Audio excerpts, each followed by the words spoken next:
എന്തെങ്കിലും കഴിക്കാൻ തോന്നുമ്പോൾ കട്ടൻ ചായ എടുത്ത് കുടിച്ചോണ്ടിരിക്കും. പാല് പോലും മേടിക്കുന്നില്ല ഇവിടെ. അതിനുള്ള അവസ്ഥ പോലും ഇല്ല. എന്റെ മോനെ കാണുമ്പോൾ തന്നെ എനിക്ക് ഏകദേശം അത് മനസ്സിലാവും. കഞ്ഞിയൊക്കെ തന്നെയാ, കഞ്ഞിയും മുളകൊക്കെ തന്നെയാ. ഇത് പുറത്തുനിന്ന് ആരെങ്കിലും ഇരുന്ന് തുറന്നു പോകാതെ ഞാൻ വലിയ കല്ലൊക്കെ പറക്കി വെച്ചിട്ടാണ് രാത്രി കിടക്കുന്നത്. നിങ്ങളെ ദൈവമായിട്ടാണ് എന്റെ മുന്നിൽ എത്തിച്ചിരുന്നത്. അത് തന്നെ ഇപ്പോഴും ഞാൻ വിശ്വസിക്കുന്നത്. സുഹൃത്തുക്കളെ നമസ്കാരം. ഞങ്ങളിപ്പോൾ നിൽക്കുന്നത് കൊല്ലം ജില്ലയിലെ കടപ്പാക്കട ഉളിയക്കോവിൽ എന്ന് പറയുന്ന സ്ഥലത്താണ്. ഇവിടെ നിൽക്കാനുള്ള പ്രധാന കാരണം, ഞങ്ങളുടെ വാട്സപ്പിലേക്ക് ഇന്നലെ ഒരു വോയിസ് മെസ്സേജ് വന്നു.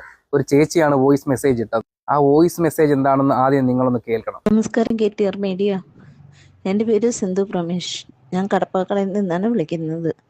ഞാൻ ഒരുപാട് വ്ളോഗർമാരെ വിളിച്ചതിന് ശേഷമാണ് നിങ്ങളെ വിളിച്ചത്.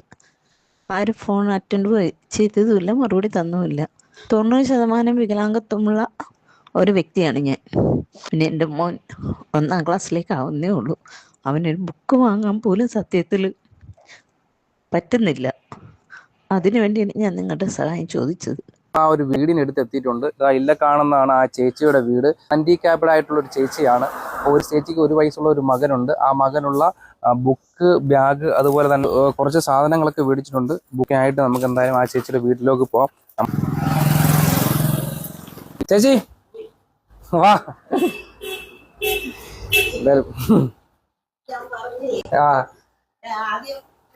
വേദനയായപ്പോ കുത്തിയിരുന്നിട്ട് നീങ്ങാൻ തുടങ്ങി. ഇപ്പൊ ഇങ്ങനെ നിരങ്ങി, ഇപ്പൊ സത്യത്തിൽ ഇങ്ങനെ നിരങ്ങുക.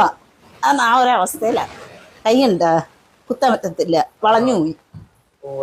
ഇപ്പൊ നൂരത്തില്ല, ഇത്രേ വരുള്ളൂ. അയ്യോ, താങ്ക് യു. ഇതാണ് മകൻ പ്രജുൽ പ്രമേഷ്.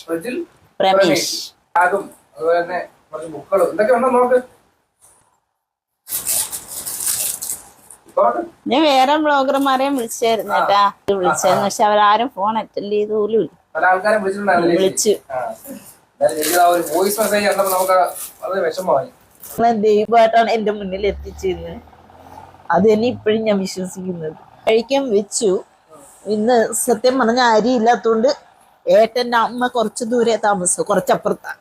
അപ്പൊ അമ്മയുടെ അടുത്ത് പറഞ്ഞു വിട്ടിട്ട് അമ്മ ഒരു അരിയും ഒരു തേങ്ങയും കൊടുത്തു വിട്ടു. ഞാൻ അത് ആണ് ഇന്ന് പാചകം ചെയ്തത്.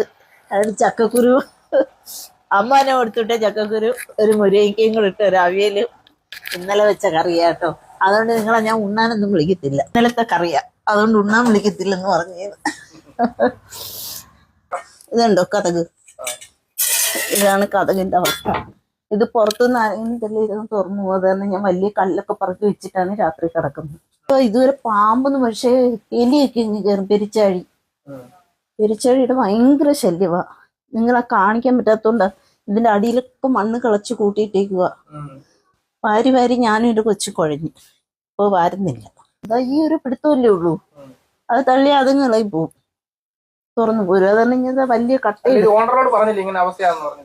ഇതൊക്കെ നമ്മൾ പറഞ്ഞു. ഓണർ പൈസയുടെ കാര്യത്തിലും പണിയുടെ കാര്യത്തിൽ അത് ഇത് കണ്ട കല്ല് കണ്ട. ഈ കട്ടയൊക്കെ ഇവിടെ വെക്കാനുള്ളതാ. ഇവിടെ വെച്ച് അമർത്തി വെച്ചിട്ടാണ് രാത്രി കിടക്കുന്നത്. എല്ലാം ഇതൊക്കെ പിന്നെ കാലിയായി. ഇതിന് അമരക്കൊക്കെ ഇങ്ങനെയൊക്കെ കിട്ടുന്നത് കൊണ്ടാണ് ഇപ്പൊ ഞങ്ങൾ നിൽക്കുന്നത്. ഞാൻ അമരക്ക് ഉണക്കാൻ കൊണ്ടുവന്ന് മഴയാണ് ഉണക്കിയില്ല. ആരെങ്കിലും തരുന്ന അമരക്കൊക്കെ അത് ഇങ്ങനെ ഉണക്കി വെക്കുക. അവിടെ കറിയില്ലാത്തപ്പോൾ അതൊക്കെ എടുത്ത് ഉപയോഗിക്കും. അപ്പുറത്ത് നിന്നൊക്കെ തരും ഇങ്ങനെ. അതൊക്കെയാണ് ഇപ്പൊ നമ്മുടെ ഭക്ഷണം. അല്ല ഇതും കൂടെയൊക്കെ ഉള്ളു. +2 വരെ പഠിച്ചിട്ടുള്ളൂ കേട്ടോ. ഇപ്പൊ പിന്നെ ഇയാളെ എങ്ങനെയാണ് പഠിപ്പിച്ചൊന്ന് കരയേറ്റണം. ഏട്ടൻ്റെ അമ്മ കൊടുത്തിട്ട് അരി ഇട്ടിട്ട് കഞ്ഞി വെച്ചിട്ടുണ്ട്. അത് കഴിക്കാനായിട്ട് എടുത്തപ്പോഴാ നിങ്ങൾ വന്നത്. അതുകൊണ്ട് കഴിപ്പൊന്നും നടന്നിട്ടില്ല. ഏകദേശം കഞ്ഞിയൊക്കെ തന്നെയാ, കഞ്ഞിയും മുളകൊക്കെ തന്നെയാ. ഇന്ന് പിന്നെ എന്താണ്ട് അമ്മ കൊടുത്തിട്ട് തേങ്ങ ഇന്ന് ഉപയോഗിച്ചിട്ടുണ്ട് കേട്ടോ. അവനും ഇപ്പൊ ഞങ്ങൾ പാല് മേടിപ്പില്ല, കട്ടൻ ചായ. ഇപ്പൊ തീർന്നേ ഉള്ളു കട്ടൻ ചായ. ഇപ്പൊ പിന്നെ എന്തെങ്കിലും കഴിക്കാൻ തോന്നുമ്പോൾ കട്ടൻ ചായ എടുത്ത് കുടിച്ചോണ്ടിരിക്കും. സത്യം പറഞ്ഞ കട്ടൻ ചായ, പാല് പോലും മേടിക്കുന്നില്ല ഇവിടെ. അതിനുള്ള അവസ്ഥ പോലും ഇല്ല. എൻ്റെ മോനെ കാണുമ്പോൾ തന്നെ എനിക്ക് ഏകദേശം അത് മനസ്സിലാവും. സത്യം, നല്ല ഭക്ഷണം പോലും കൊടുക്കാൻ പറ്റുന്നില്ല അതിന്. എങ്ങനെ കൊടുക്കും? പലർക്കും ഇടയിൽ കൊടുക്കണം. പിന്നെ നമ്മൾ ബാക്കി എല്ലാം മുടങ്ങി കൊടുക്കും. എല്ലാം ഞാൻ ഒരുപാട് പേരുടെ വീഡിയോ കാണുന്നുണ്ട്. എന്നെ അതേപോലെ ആരെങ്കിലും സഹായിച്ചെങ്കിലെന്ന് ഞാൻ വിചാരിക്കും. കാരണം വേറൊന്നുമില്ല, എനിക്ക് വാടക കൊടുക്കാതെ കയറി കിടക്കാൻ ഒരു വീട് വേണം, അത്രേ ഉള്ളൂ എനിക്ക് പറയാൻ. എൻ്റെ മോനെ ഒരു സ്വന്തം വീട്ടിൽ കടന്നിറങ്ങാനുള്ളൊരു ഭാഗ്യം വേണം. അത് ഞാൻ മരിക്കുന്നതിന് മുമ്പ് നടക്കണമെന്നുള്ളതാ. എന്തായാലും വല്ലാത്തൊരു അവസ്ഥയാണ്. നിങ്ങൾക്കൊന്ന് സഹായിക്കാൻ കഴിയുമെങ്കിൽ, ഒരു കുടുംബത്തിൽ നിങ്ങൾക്കൊന്ന് സഹായിക്കാൻ കഴിയുമെങ്കിൽ തീർച്ചയായിട്ടും നിങ്ങളൊന്ന് സഹായിക്കുക. ആ ചേച്ചിക്ക് സർക്കാർ കൊടുത്തൊരു 3 സെന്റ് വസ്തുവുണ്ട്, അതിനകത്തൊരു വീട് വേണമെന്നാണ് ആ ചേച്ചിയുടെ ആഗ്രഹം. ആർക്കെങ്കിലും ചെയ്തു കൊടുക്കാൻ പറ്റുമെങ്കിൽ നിങ്ങളൊന്ന് സഹായിച്ചു കൊടുക്കുക. കാരണം അതുപോലൊരു അവസ്ഥയാണ്. കഞ്ഞി വെച്ചിട്ടാണ് ഇപ്പൊ എത്ര ആഴ്ച കഞ്ഞി വെച്ച് കഴിക്കുന്ന ചേച്ചി? കുറച്ച് ദിവസമായി കേട്ടോ, ഒരാഴ്ചയോളം ഏട്ടന് ജോലിയില്ല. ആലോചിച്ചപ്പോൾ ഒരാഴ്ചയോളം ഈ കുടുംബത്തിൽ ആ ചേച്ചിയും മോനും ചേട്ടനൊക്കെ കഞ്ഞി കുടിച്ചിട്ടാണ് ഇവിടെ കഴിയുന്നത്. അപ്പൊ നമ്മളിവിടെ വന്നപ്പോ തന്നെ നമുക്കൊരു എന്തോ പറയണമെന്ന് അറിഞ്ഞൂടാ. അതേപോലൊരു അവസ്ഥയാണ്. സാധനങ്ങൾ മുഴുവനും തീർന്നിരിക്കുകയാണ്. അപ്പൊ നമ്മളെ കൊണ്ട് കഴിയുന്ന പരമാവധിയുള്ള സഹായം നമുക്കൊരു കുടുംബത്തിന് നമ്മൾ തീർച്ചയായിട്ടും കൊടുക്കും. അപ്പോൾ നമ്മളെ കൊണ്ട് കഴിയുന്ന ഒരു സഹായം ചേച്ചിക്ക് എന്തായാലും നമ്മൾ കൊണ്ടുതരും.